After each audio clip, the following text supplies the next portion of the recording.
एक 15 साल की लड़की ये देखकर हैरान हो जाती है कि उसकी माँ उसका बलात्कार करवाने के लिए 5 लोगों के सामने उसको परोस देती है। और जब ये लड़की इस बात का विरोध करती है तो इसी की माँ इसको ज़मीन पर डालती है, इसके दोनों हाथों को पकड़ लेती है और उन 5 लोगों से एक एक करके इसके साथ में बलात्कार करने के लिए कहती है। और जब इस लड़की की हालत ज़्यादा ख़राब हो जाती है तो इसको लेके जाया जाता है हॉस्पिटल। और हॉस्पिटल में जाकर जब डॉक्टर देखते हैं कि इसकी इतनी बुरी हालत कैसे हुई, तब पुलिस को फ़ोन किया जाता है। और हॉस्पिटल में वो लड़की बस यही सोच रही होती है पड़ी पड़ी कि आखिर उसकी माँ ने उसके साथ ऐसा क्यों करवाया। और अब पुलिस भी यही सोच रही थी कि उसकी माँ ने 5 लोगों से इसका बलात्कार करवाया तो क्यों करवाया। और उसके बाद में दोस्तों किया जाता है इसकी माँ को अरेस्ट। और उसके बाद ये कहानी सबके सामने आती है। और जब ये कहानी सबके सामने आती है तो सभी लोग सोचने पर मजबूर हो जाते हैं कि एक माँ ऐसा भी अपनी बच्ची के साथ कर सकती है। दोस्तों, आज की कहानी शुरू करूंगा उससे पहले मैं आपसे बस यही कहना चाहूँगा कि अगर आप मेरे चैनल पे नए हैं तो चैनल को सब्सक्राइब कर दीजिएगा, ताकि रोजाना शाम को 8 बजे मैं एक सच्ची घटना पर आधारित कहानी आपके लिए लेकर आ सकूं। नमस्कार दोस्तों, मैं गौरव शर्मा और आप देख रहे हैं गौरव शर्मा सफ़र। दोस्तों, आज की जो सच्ची घटना मैं आपको सुनाने जा रहा हूं, ये सच्ची घटना है बिहार प्रदेश की राजधानी पटना की। और पटना का ही एक इलाका है चकदेव। चकदेव में क्या होता है दोस्तों, 1 नवंबर की रात को एक हॉस्पिटल होता है, वहाँ पे 2 लोग आते हैं और उनके साथ होती है एक लड़की जो कि बुरी तरह से घायल अवस्था में होती है। अब ये दोनों लोग क्या करते हैं, उस लड़की को हॉस्पिटल के अंदर लेके जाते हैं और डॉक्टर को दिखाते हैं। अब जैसे ही डॉक्टर उस लड़की को देखते हैं तो तुरंत उस लड़की को भर्ती कर लिया जाता है। अब भर्ती कर लिया जाता है तो डॉक्टर देखते हैं कि उस लड़की के प्राइवेट पार्ट से बहुत ही बुरी तरह से खून निकल रहा होता है। पहले तो डॉक्टर ये सोचते हैं कि शायद ये दोनों लोग इस लड़की के परिवार के ही लोग होंगे, कोई एक्सीडेंट हो गया होगा या कोई और बात हो गई होगी जिसकी वजह से इस लड़की की हालत ख़राब है। लेकिन जब डॉक्टर उस लड़की के कपड़ों को उतारते हैं और उसको अच्छी तरह से चेक करते हैं तो पता चलता है कि उस लड़की का जो प्राइवेट पार्ट है वो बुरी तरह से डैमेज है। और इससे डॉक्टरों ने अंदाज़ा लगा लिया कि इस लड़की के साथ बुरी तरह से बलात्कार किया गया है। अब जैसे ही डॉक्टरों ने इस बात का अंदाज़ा लगाया कि इस लड़की के साथ बलात्कार किया गया है तो डॉक्टर क्या करते हैं, तुरंत पुलिस को कॉल करते हैं। अब जैसे ही ये बात पुलिस तक पहुंचती है तो ये दोनों लड़के जो हॉस्पिटल में इसको लड़की को लेकर आए थे, ये लोग समझ जाते हैं कि यहाँ पे पुलिस आने वाली है। इसीलिए ये दोनों लड़के पुलिस के आने से पहले ही हॉस्पिटल से गायब हो जाते हैं, यानी कि भाग जाते हैं। अब दोस्तों, मैं आपको एक और बात बताना चाहूँगा। जब डॉक्टर जो है लड़की का इलाज कर रहे थे तो उस लड़की के शरीर पे हाथों के निशान थे, यानी कि उसको ऐसा लग रहा था किसी ने बहुत ज़ोर से पकड़ा हुआ है टाइट तरीके से। अब डॉक्टर पुलिस के आने से पहले ही उस लड़की का इलाज करना शुरू कर देते हैं। लेकिन क्या होता है, इन डॉक्टरों से ये इस लड़की का इलाज हो नहीं पाता, यानी कि ये लड़की हाथ से निकल रही थी। तो डॉक्टर क्या करते हैं, तुरंत ही इस लड़की को PMCH हॉस्पिटल में रेफ़र कर देते हैं। अब ये लड़की PMCH हॉस्पिटल में जाती है और इधर से पुलिस PMCH हॉस्पिटल जाती है। और अब दोस्तों, राजीव नगर थाने की पुलिस, शास्त्री नगर थाने की पुलिस और आसपास के 2-3 थानों की पुलिस तुरंत PMCH हॉस्पिटल पहुंच जाती है, क्योंकि लड़की को देखकर साफ साफ लग रहा था कि उसके साथ में गैंगरेप हुआ है। और इस लड़की की उम्र महज 15 साल थी। और अब दोस्तों, लड़की का इलाज करना शुरू किया जाता है, क्योंकि लड़की जो थी बेहोश थी।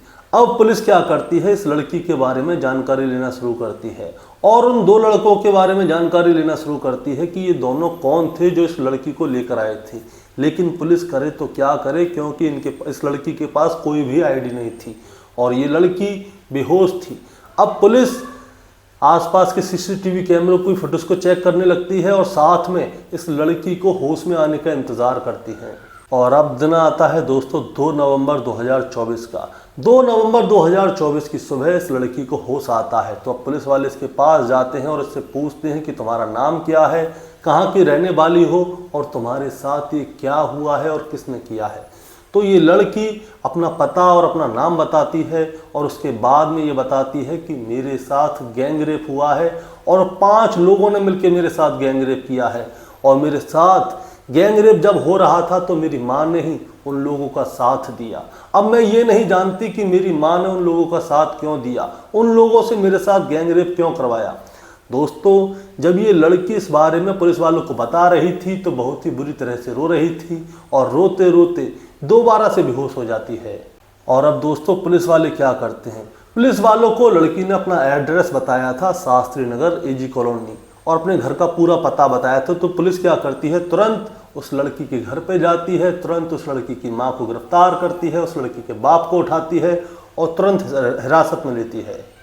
और अब दोस्तों, जैसे ही ये खबर पुलिस के आला अधिकारियों तक पहुंचती है कि एक 15 साल की लड़की का बलात्कार उसी की मां ने 5 लोगों से करवाया है, यानी कि गैंगरेप करवाया है, तुरंत पुलिस में हड़कंप फैल जाता है और तुरंत डीएसपी दिनेश कुमार पांडे टीमों को गठित करते हैं। अब एक टीम तो इसके घर पे जाती है शास्त्री नगर, इसकी मां और इसके बाप को हिरासत में लेने के लिए, और दूसरी टीम जो है वो उन 5 लोगों को ढूंढ रहे थे कि ये 5 लोग कौन हैं जिन्होंने इस लड़की के साथ में बलात्कार किया है। और दोस्तों, जैसे ही लड़की की मां, जिसका नाम था सावल देवी, उसको गिरफ्तार किया जाता है तो उसे थाने लेकर आया जाता है। अब सावल देवी से पूछा जाता है कि तुमने अपनी बेटी का बलात्कार आखिर क्यों करवाया। तब सावल देवी बताती है कि मैंने, जो इसका लड़की का बाप है, उससे दूसरी शादी की थी और ये लड़की जो है मेरी सगी बेटी नहीं है, और जो मेरा पति है वो मजदूरी का काम करता है, ज़्यादा पैसे नहीं कमा के ला सकता घर पे, और मैं घरों में जाके झाड़ू पोंछा लगाती हूँ। अब झाड़ू पोंछा लगाती हूँ तो मेरे को पैसे की ज़रूरत होती थी। अब एक्स्ट्रा इनकम के लिए दोस्तों ये क्या करती थी, मैं आपको बताता हूँ। ये एक्स्ट्रा इनकम के लिए जिन घरों में काम किया करती थी उन्हीं के मालिकों के साथ शारीरिक संबंध बनाया करती थी, जिससे कि इसको पैसे मिल जाया करते थे। और भी इसने बाहर बहुत सारे क्लाइंट ढूंढे हुए थे जो कि इसको फ़ोन करते थे, बुलाते थे, इसके साथ शारीरिक संबंध बनाते थे, इसको पैसे दिया करते थे। लेकिन अब ये जो सावल देवी है ये हो गई है बूढ़ी, अब कोई भी इसको नहीं बुलाता। अब ये परेशान है कि कोई भी इसको नहीं बुलाता, ये सिर्फ झाड़ू पोंछा करके ही जो मुनासिब सी रकम होती है 1000-2000 रुपये वो घर पे लेके आती थी। अब इसके सपने थे बड़े कि घर में 10-20 हज़ार रुपये आए, लेकिन कैसे आएंगे। अब दोस्तों, होता क्या है मैं आपको बताता हूँ। दरअसल ये सोनू कुमार नाम के आदमी के घर पे झाड़ू पोंछे का काम किया करती थी, जो कि अपनी गर्लफ्रेंड आरती कुमारी के साथ में लिविंग में रहा करता था।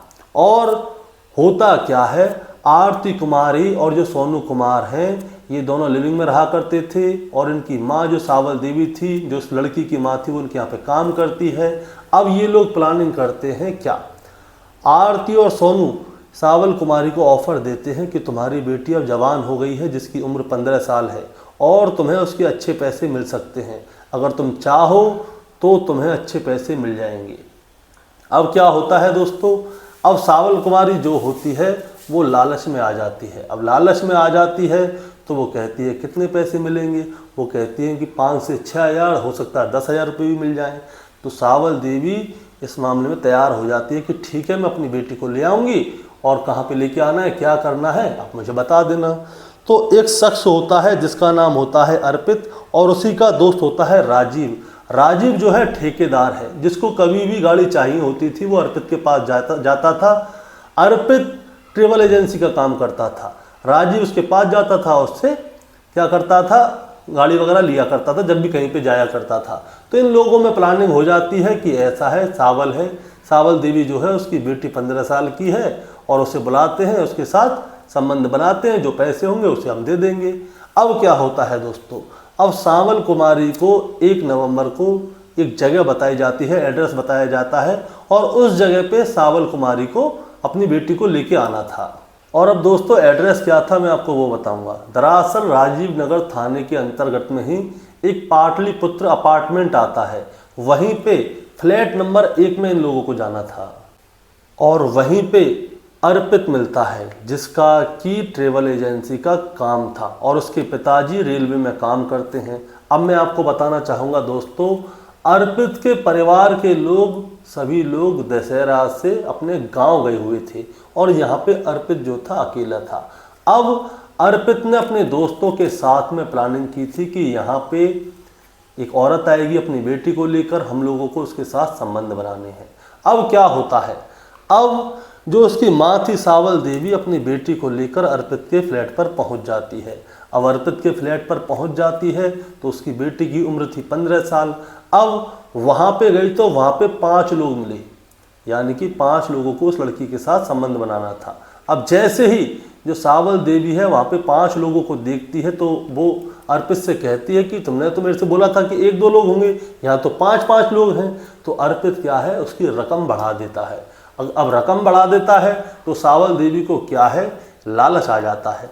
अब लालच आ जाता है तो वो अपनी 15 साल की बेटी को उनके सामने हाजिर कर देती है। उनकी बेटी उनसे मना करती है कि मैं नहीं करूँगी ये वो फलाना ढिकाना, लेकिन वो 5 लोग मानते नहीं हैं। सावल देवी को आ जाता है लालच। अब लालच आ जाता है तो वो उसके हाथ पैर पकड़ती है और 5 लोग बारी बारी से उसके साथ में गैंग रेप करते हैं। अब जब उसके साथ गैंग रेप किया जाता है तो उसका जो प्राइवेट पार्ट है वो क्षतिग्रस्त हो जाता है, यानी कि डैमेज हो जाता है, उसमें चोट लग जाती है। तो वहाँ से ब्लडिंग बहुत ज़ोर से होने लगती है। अब जैसे ही ब्लडिंग बहुत ज़ोर से होने लगती है तो अर्पित और राजीव ठेकेदार क्या करते हैं, इसे अपनी गाड़ी में डालते हैं और तुरंत हॉस्पिटल लेके जाते हैं। शाम का 8 बजे का समय होता है। हॉस्पिटल में ये लोग देखते हैं कि डॉक्टर जो है पुलिस को फ़ोन कर रहे हैं, तो ये दोनों वहाँ से भाग जाते हैं। अब सावल देवी की निशानदेही पर क्या होता है दोस्तों, पुलिस इन सभी को गिरफ्तार करती है। गिरफ्तार करने वालों में नाम थे सोनू कुमार, अर्पित, आरती कुमारी और इस लड़की की माँ सावल देवी, और वो 5 लोग गिरफ्तार कर लिए जाते हैं। उन सभी को थाने भेज दिया जाता है, जेल भेज दिया जाता है। अब दोस्तों एक बात कहनी थी, दरअसल इस कहानी को सुनाने का मतलब आपको परेशान करना या विचलित करना नहीं था, बस आपको सावधान करना था, सतर्क करना था, बताना था और जताना था। बताना ये था दोस्तों, वो लड़की जो है अब हॉस्पिटल में है, उसने अपनी माँ के ऊपर भरोसा किया और वो उसके साथ चली गई। अब वो उसकी माँ और 5 आरोपी तो जेल चले गए हैं, लेकिन क्या वो लड़की जो इस वक्त हॉस्पिटल में तड़प रही है वो आगे से किसी के ऊपर भरोसा कर पाएगी? क्या वो लड़की दोबारा से वही ज़िंदगी जी पाएगी जो पहले जीती थी? अब आप ही हमें बताइए कमेंट में, आपका क्या कहना है। अगर आप चैनल पे नए हैं तो चैनल को सब्सक्राइब कर दीजिएगा, ताकि रोज़ाना शाम को 8 बजे मैं आपके लिए एक सच्ची घटना की कहानी लेकर आ सकूँ। नमस्कार।